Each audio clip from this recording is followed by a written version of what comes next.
Assalamualaikum warahmatullahi wabarakatuh. Adik-adik sekalian yang berbahagia, pada pertemuan kali ini saya sebelum menyampaikan materi perkuliahan kewirausahaan 2, maka patutlah saya menyampaikan selamat tahun baru 2021, dan mudah-mudahan untuk tahun 2021 ini adik sekalian lebih giat lagi, dan mudah-mudahan kita akan sukses dalam segala hal. Pada hari ini kita masih suasana pandemi, maka perkuliahan tetap dilaksanakan melalui berbagai cara, diantaranya dalam melalui YouTube. Pada hari ini Pak Samsul akan menyampaikan materi tentang membuat rencana usaha atau business plan. Kemudian uraiannya materi kuliah, diantaranya adalah kita akan memahami pengertian peran dan ruang lingkup perencanaan usaha. Seperti biasa, kita sebagai seorang manajemen atau di prodi akuntansi, tentu unsur daripada fungsi dari manajemen itu kita harus memahami, karena kita nanti akan menjadi seorang sarjana ekonomi, ya, khususnya masalah manajemen dan akuntansi, bahwa manajemen itu fungsinya yang paling harus kita pahami adalah tentang perencanaan atau planning, kemudian tentang organizing dan actuating serta controlling. Ini adalah kunci daripada seorang manajemen yang harus dipahami. Nah, kali ini kita akan mempergunakan di dalam teori membuat rencana usaha. Yang pertama kita harus memahami, tadi saya sampaikan, yaitu peran dan ruang lingkup perencanaan usaha. Yang pertama adalah yang harus setiap orang itu membuat usaha harus ada konsep, yaitu perencanaan usaha, yang mana dalam suatu proses manajerial itu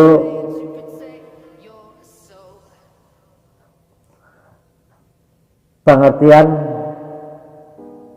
manajerial untuk menentukan visi dan misi dan tujuan, strategi, kebijakan, prosedur atau aturan, program dan anggaran. Ini diperlukan untuk menjalankan suatu usaha bisnis. Oleh karena itu hal ini harus dipahami. Kemudian yang harus dipahami juga adalah visi dan misi. Jadi setiap usaha itu selalu ada konsep, visi dan misi. Apa visinya dalam konsep rencana usaha? Yaitu cita-cita masa depan dari usaha yang akan dijalankan. Jadi kalau kita melihat pengertian visi itu adalah tujuan, nah kemudian tujuan perusahaan itu akan dibawa kemana ke depannya. Kemudian kalau misi, pengertiannya adalah bagaimana kita menempuh itu, jalan bagaimana. Nah, dalam pengertian rencana usaha, misi itu ada ciri khas yang unik, ya, beda dengan yang lain, mendasar cermin di ruang lingkup perusahaan. Jadi kita membuat misi yang unik, yang beda dengan pengusaha yang lain, sehingga kita punya ciri khas, semua punya karakter, sehingga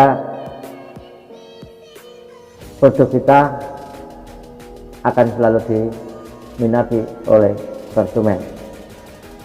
Nah, di dalam perencanaan memang kita harus betul-betul mempunyai konsep ya yang jelas. Nah, itu ya. Nah, kemudian kita harus tahu tujuan ya, hasil yang ingin dicapai dari suatu usaha. Tadi kaitannya dengan visi dan misi. Kemudian strategi, cara yang digunakan untuk mencapai tujuan. Kemudian kebijakan, pedoman untuk membuat keputusan batas dan keputusan yang tidak boleh dikerjakan dan harus dikerjakan. Program, yaitu kegiatan-kegiatan yang dilakukan untuk menjalankan usaha. Anggaran, laporan sumber daya keuangan yang disusun untuk membiayai di dalam jangka waktu tertentu. Kemudian prosedur, pedoman pelaksanaan kebijakan, dan lebih rinci memuat sejumlah instruksi yang terperinci, aturan, ketentuan yang mengatur boleh tidaknya suatu tindakan dilakukan dalam situasi tertentu. Nah, kalau tadi saya sampaikan bahwa fungsi manajemen itu adalah di antaranya planning dan organizing dan selanjutnya, dan kemudian tadi yang tujuan itu ada kaitannya dengan unsur manajemen, yaitu unsur manusianya, unsur uang, material, mesin, dan metode pasar. Nah, ini jadi antara fungsi manajemen dan unsur manajemen ini adalah dua hal yang harus dipahami di dalam sebuah usaha. Ini adalah konsep yang kita pahami. Kemudian kita juga mengatur ya beberapa alternatif strategi yang sering digunakan di dalam kita bisnis, yaitu strategi defender. Ini adalah strategi bisnis yang diarahkan untuk meraih dan mempertahankan pasar.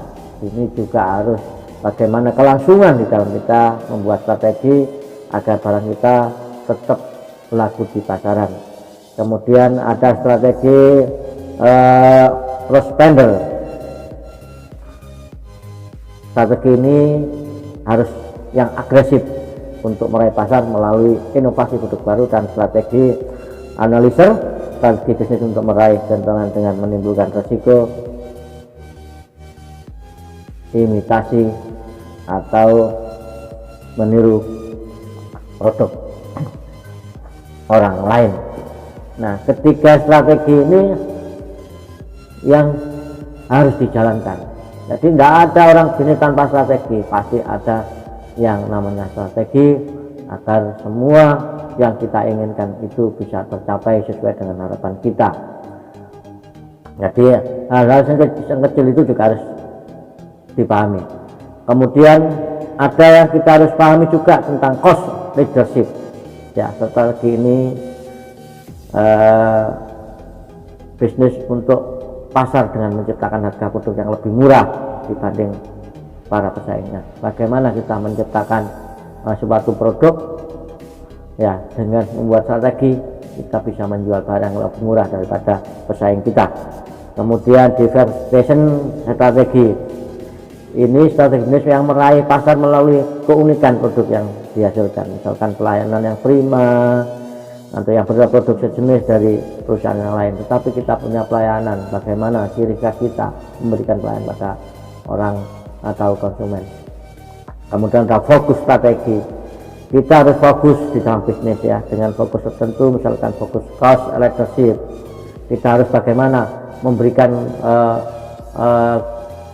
pelayanan yang berbeda kepada para kita. Apa kita memberikan pelayanan yang bagus atau memberikan kualitas yang produk yang bagus sehingga kita tetap mempunyai ciri khas di dalam membuat sebuah produk sehingga konsumen selalu mencari barang kita. Jadi kita sebenarnya contoh-contoh banyak di luar lapangan ya, bahwa kita selalu suka dengan produk A sehingga kapanpun kita selalu mencari produk-produk yang punya kualitas bagus, dan sampai kapanpun ini masih dicari orang ya. Jadi ada produk-produk yang tidak perlu saya sampaikan, karena kita melalui YouTube ini ketika kita menyampaikan sebuah produk dengan contoh yang vulgar kita dianggap ikan. Nah, kemudian kita harus memakai beberapa potensi ya, potensi usaha. Di dalamnya adalah potensi keuntungan usaha. Ini kaitannya dengan memilih jenis usaha yang paling menguntungkan melalui riset pasar. Ya seperti umumnya kita melihat, kita sebelum menjual, kita sebelum memproduk, kita harus apa yang kita lihat di pasaran itu yang dibutuhkan oleh konsumen. Kemudian lokasi usaha ini juga diperhitungkan. Karena apa?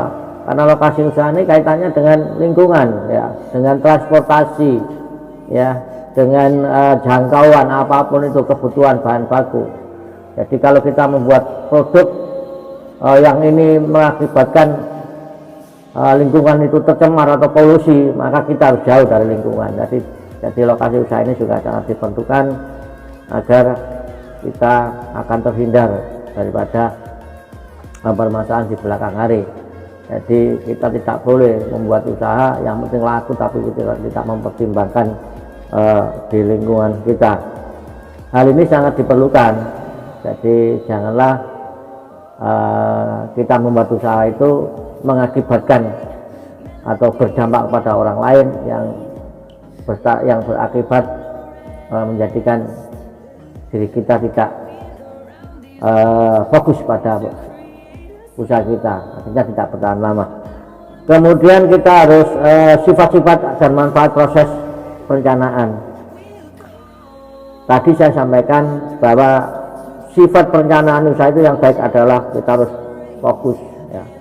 Kalau produk kita A, maka kita fokus A, sehingga kita punya skala tertentu di dalam usaha. Kuasai satu bidang saja, maka apabila kita menguasai satu bidang, kita akan mendatangkan sebuah keuntungan. Jadi kita nggak mau banyak menguasai yang lain, kuasai satu bidang usaha. Misalkan kalau kita ahli di bidang ini, maka kuasai ini sampai sifatnya, sampai apapun itu karakternya sebuah bidang, maka kita akan mendatangkan uang. Jadi nggak perlu kita terlalu banyak yang dipikirkan, tidak fokus. Jadi dan yang rasional, jadi yang masuk akal, ya. Kalau kita bekerja itu harus masuk akal, jangan kita tidak masuk akal kita laksanakan saja, sehingga tidak akan mungkin akan ditertawai orang kalau kita usaha yang tidak masuk akal. Kemudian berkesinambungan dan selalu jalan terus, tidak hanya sementara. Nah, di dalam usaha memang kita harus selalu itu memahami itu, endingnya adalah sebuah keuntungan. Jadi di dalam usaha itu kita selalu endingnya adalah keuntungan. Dari keuntungan ini ada keuntungan materi, ada keuntungan kepuasan. Tetapi ketika kita berbicara keuntungan secara ekonomi, maka kita akan berbicara tentang materi. Jadi itulah adik-adik sekalian, pada perkuliahan pada hari ini kita menentukan usaha, merencanakan usaha. Tadi saya sampaikan bahwa kita harus menguasai tentang fungsi manajemen, perencanaan, ya, kemudian organisasinya, kemudian ada aktuatingnya dan pengawasannya. Ini harus memahami seorang sarjana ekonomi, seorang pengusaha. Tanpa konsep pun orang usaha pasti ini, walaupun ini ada sebuah teori, ya. Kemudian unsur manajemen ini juga harus ada. Tidak mungkin kita bekerja tanpa uang, tidak mungkin kita bekerja tanpa material, tidak mungkin kita bekerja tanpa mesin atau tanpa metode atau tanpa pasar. Jadi kedua fungsi dan unsur manajemen ini saling kaitan, karena ini adalah sebuah perangkat usaha. Saya kira itu yang saya sampaikan, dan mudah-mudahan kita selalu mendapatkan barokah dari Allah Subhanahu wa taala dan selalu dilindungi dari pandemi ini, COVID-19 ini yang masih masih ada di negara kita. Saya akhiri, wassalamualaikum warahmatullahi wabarakatuh.